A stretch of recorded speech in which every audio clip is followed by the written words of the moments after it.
If money was no object, if you could wake up and do what you wanted to do, what would you do today?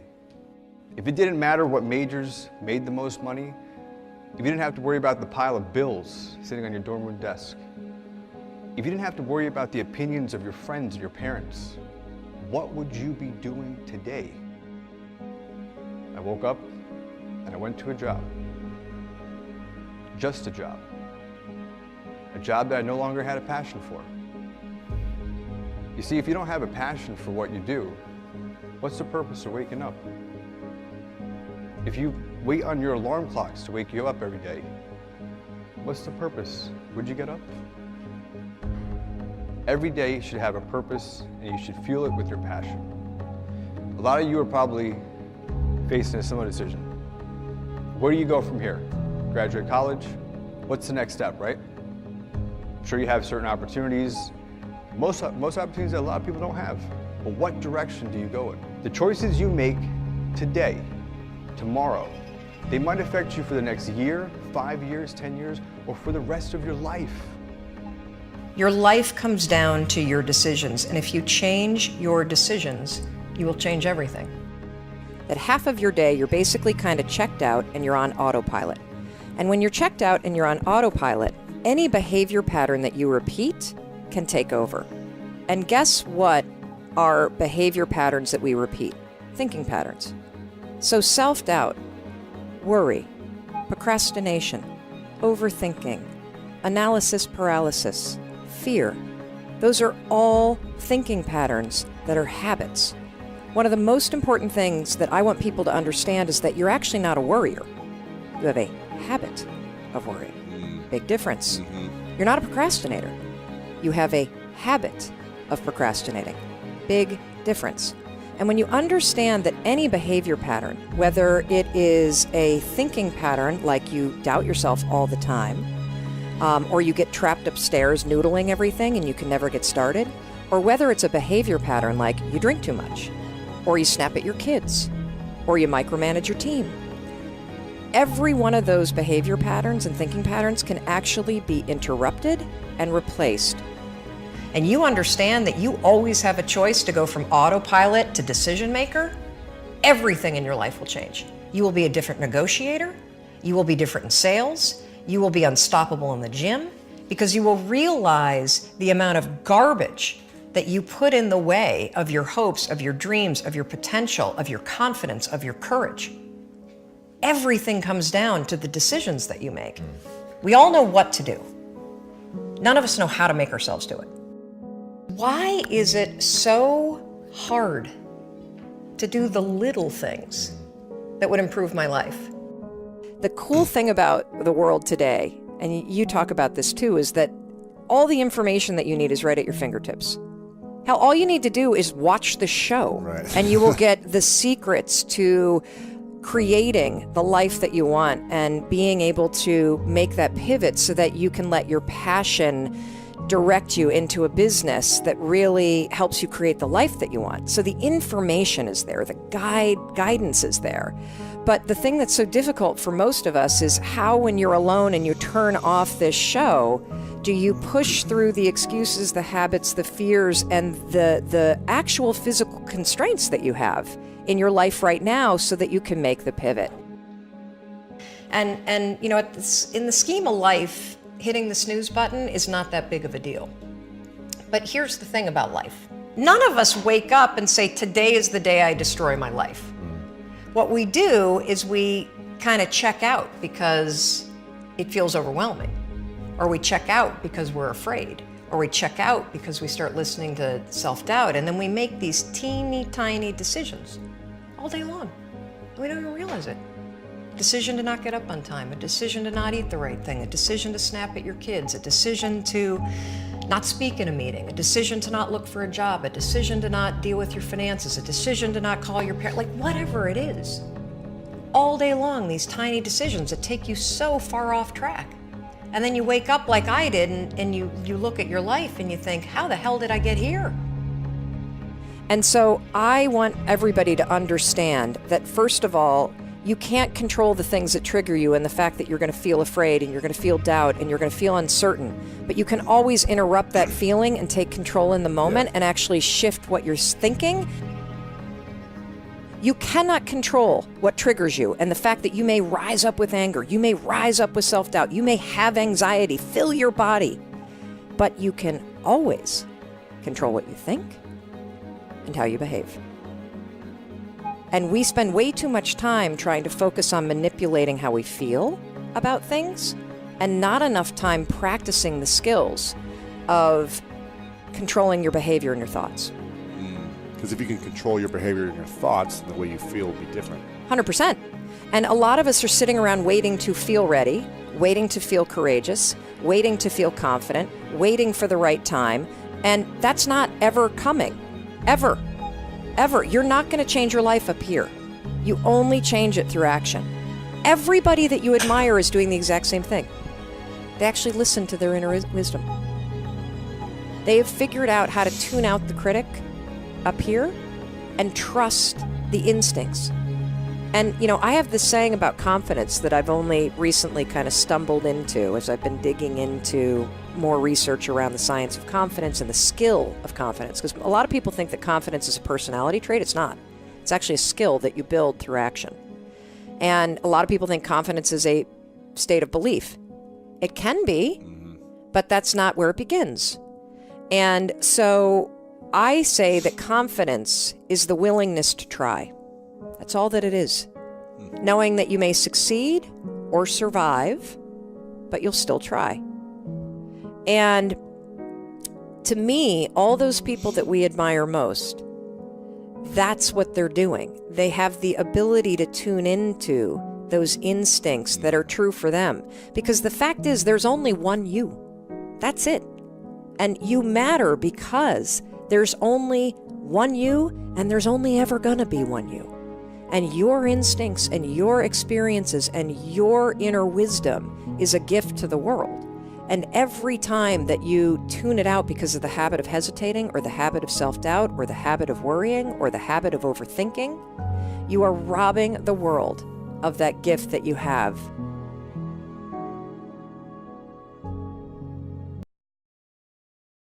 So what I'd like to start by asking you here is, how long have you really lived? Okay, and I'm not talking about your days here on Earth. This is not you looking back at your life and being like, well, my age. Okay, so what I mean here is, how long have you really lived for you? Okay, how many days have you claimed for yourself to do what you actually wanted to do? And my guess is, not many. Okay, if you take the time to hold an audit on your life, you look at every single day, every single year, you'll realize it's a very small part of life we actually live. 80% of them were unhappy with their lives. I feel as though I've wasted my life and I'm halfway through it, they said. The number one complaint of human beings, life is too short. You know, it's like we're born for such a brief span of time. Nature is so mean, so cruel to us. In reality, life is long enough, and it's not that we have a short time to live, it's that we make life short by wasting a lot of it. What do I do if I don't know what to do with my life? That is a daunting question to ask yourself, to ponder. What do I do with my life? What do I want to be 20 years, 30, 40, 50, 60 years from now? What do I want to become? What do I want to do for a career? These are questions that kids out of high school and college are asking themselves and getting concerned about and worried and stressed out about. And this is also a question that grown adults ask themselves when they finally realize they hate their job and they want to do something more. They want to live more. They want to do something more meaningful, something that they really are passionate about. Now, most people ask this question, I don't know what to do with my life. What do I do? They ask that because they never ask themselves the most important question. Who am I? The number one reason most people don't get what they want is because they don't know what they want. What do you really want? Now, I'm not talking about something small. I'm not talking about a little haiku. I'm not talking about renovating your kitchen. I'm not talking about signing on 10 new customers this month. I'm talking about what you really want. So if you're lost in life and you don't know what to do, you need to make time for self-reflection. Meditation, running without listening to music, all of these things, sitting quietly, driving without music, really consider the things that you want to become. Really consider who you are. What would make you happy in life? Take time out of every day and do that. You can make good choices or you can make bad choices. There's 24 hours in a day. You can waste them, like some of my friends did, most of my friends did, or you can do something positive and productive with yourself and with your life. If you feel you have something to give, if you feel that your particular talent is worth developing, is worth caring for, then there's nothing you can't achieve. If you feel like you're wasting your life's potential, you are. The truth is, you have far more power over your physical well-being and your impact in life than you give yourself credit for. Take small steps into bettering yourself. A lot of people are so concerned with working and doing the day-to-day tasks that they need to do that they never really take time to better themselves. Read. Get knowledgeable in the world. From there, you'll start discovering all sorts of brand new opportunities, all sorts of brand new ideas and dreams. Exercise. Take care of your health. You'll feel better and you'll feel more confident in pursuing these dreams and these goals. Right? Spend some time socializing with other people. Opportunities will come up. New ideas will come up. Spend time every day doing these things. Educate yourself. Better yourself. Socialize. Do all of these things to better yourself every single day. The possibilities are endless. How will you use your potential? You are meant for greatness. You are meant for more than just what you do for a living. You are an internal being, meant to inspire and help the world. What do you want to be remembered for? What can you do for others to make the world a better place? What is your true purpose on this earth? We are all dying, but only a small select few are truly living.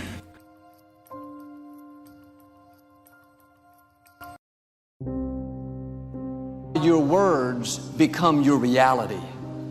You are where you are today, in part because of what you've been saying about yourself. Words are like seeds. When you speak something out, you give life to what you're saying. If you continue to say it, eventually that can become a reality. Whether you realize it or not, you are prophesying your future. And this is great when we're saying things like, I'm blessed, I'm strong, I will accomplish my dreams, I'm coming out of debt. That's not just being positive, you are prophesying victory, prophesying success, prophesying new levels. Your life will move in the direction of your words. But too many people go around prophesying just the opposite. I never get any good breaks.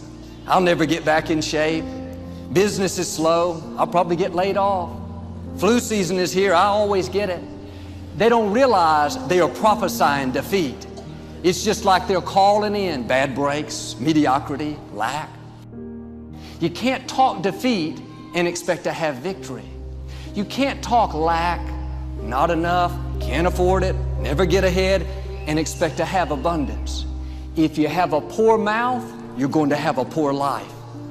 If you don't like what you're seeing, start sowing some different seeds.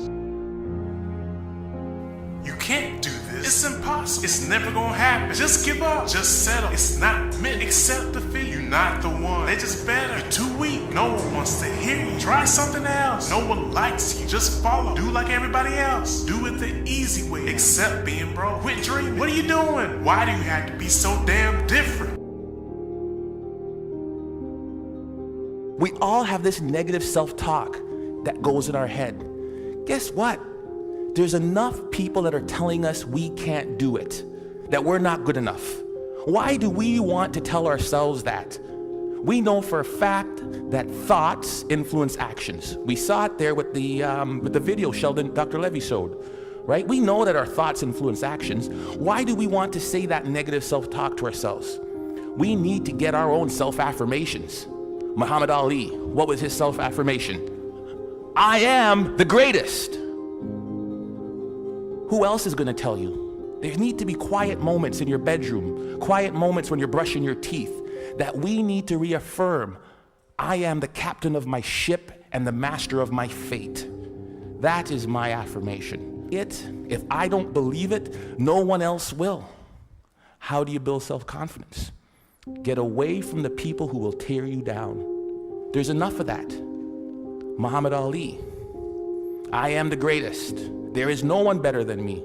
It's a difference between hubris and ego and false pride. It's just reminding yourself in quiet, silent moments.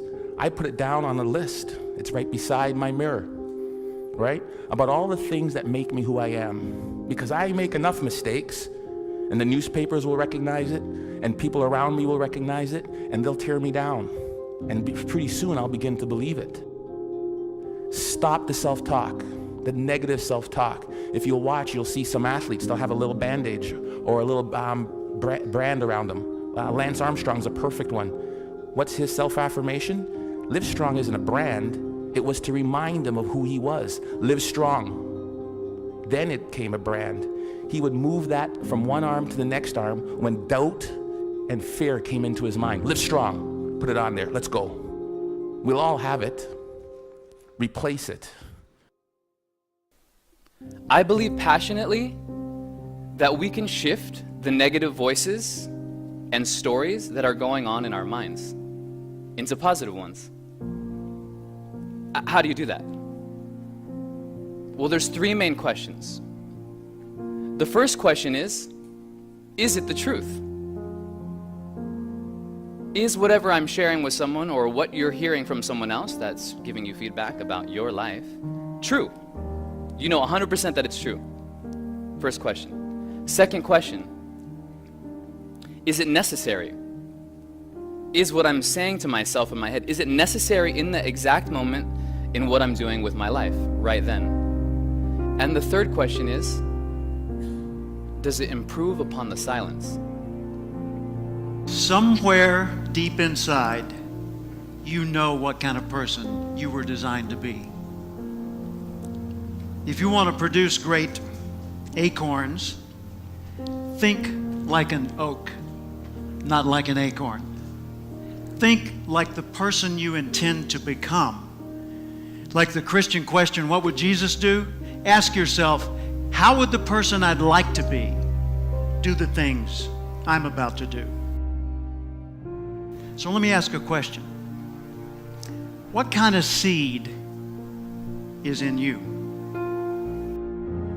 Figure out who you are, don't apologize for who you are, and then become even greater than you naturally are at what you are. If I could give you one thing to take from this, it is, no one will believe in you unless you do. Listen to the words of that video. Here's to the crazy ones, the misfits, the rebels, the troublemakers, the round pegs in the square holes. We're supposed to be different, folks. And when people look at us, believe in yourself. The things you're about to hear are the powerful inner thoughts going on inside the mind of a champion. If they can do it, I can do it. And that's the mentality. If somebody else can do it, you can do it. And I said to myself, I will do it and I will do it better. I try to, when I do something, want to be the best. I will not be happy being the second, third, or the fourth. My inspiration is that above everybody else. That's in everything I do, in my project like this, in my football. And another thing, whatever everybody else says is not important. So if they tell you you're best, it's not important. The important is that you say you're the best. In my mind, I'm always the best. I don't care what the people are thinking, what they say. In my mind, not just this year, but always, I'm always the best. I'm always going to say that, because I think we have, to thinking, we are the best in our area. So in my area, I think I'm the best. The limitations exist only in our minds, and if you start using imaginations, then your possibilities become limitless. So that's kind of a mindset that I have. I use my imagination. I do see myself achieving more. I'm hoping, I'm working hard on it, not only myself, but the entire team around me. I did it the hard way. You know, I'm a kid that came from poverty. I can remember being a kid living in Jersey with my mother. 7 of us living in a 1-bedroom. You know, no lights, no heat. Never cried, never complained. I just worked hard. To get to where I got to in life, it's been hard work. What makes champions great is what's up here, what's in here. Champions have a dream, because that's how this whole thing starts. And they have a passion for pursuing that vision of success that they have, that will overcome obstacles, get them through the tough times, and carry them to some spectacular performances throughout their career. And I think if you believe in what you're doing, many people will tell you, why you're mistaken, why it'll never work. But if you really believe passionate in what you're doing, just keep going, keep pushing on, until you either succeed, or at least you realise that it's just not going to happen. And then if you don't succeed, pick yourself up and try again. And ultimately, if you're that determined, you will succeed in life. And if you don't, you'll have a hell of a lot of fun trying. I think it's the self-confidence. If you believe in what you do and keep doing it. I mean, when I was young, I had a lot of people telling me, you have to adjust to the other ones. You have to be like the other ones. I was listening, but I wasn't always following. I dragged it in, how do you say, I was listening, but I did my own thing. I kept doing my own thing, and I believed in myself. What was like the question there, like, they judge you even before you come, and they don't even know you. And that was outside the pitch and inside the pitch. But I kept going, and it brought me where I am today. Confidence and believing what you do, I think that is the go-to. I feel like anybody can do anything they set their mind to. But it depends on how bad you want it, and I wanted to do it. At this stage of my life, I don't feel like there's too much that I can't do. I don't mean to sound cocky or nothing, but if I really, really want to do it, I don't give up that easy. Everyone sees the work that you put in, but it's what you don't see is going to determine how far you're going to get.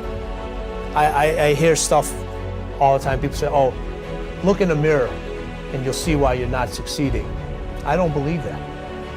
Okay? It's what you don't see in the mirror. That's what's holding you back. It's what you're not willing to see is why talent is not enough. And when you finally see it and accept it and decide to work on it, then you can take that next level. To show up and be your best. And that opportunity doesn't come that often. Everyone's like, oh, Craig, you're lucky you got the cover. You got this, Craig, you're lucky, everything you do is luck. Bullshit.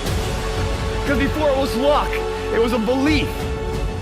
And every day with no one watching at 5 in the morning, by myself, I trained it because I believed in it. Then I mastered it. No, and I remastered it in hopes that one day my trained ability collided with an opportunity to show it off. That's what luck is. That's what success is. With talent has to come preparation, has to come action, has to come development of being able to take those talents, take those skills, continue to develop them, continue to sharpen them physically, continue to sharpen them mentally, because at some point your physical talent is going to diminish as a professional athlete. That's just a fact, okay?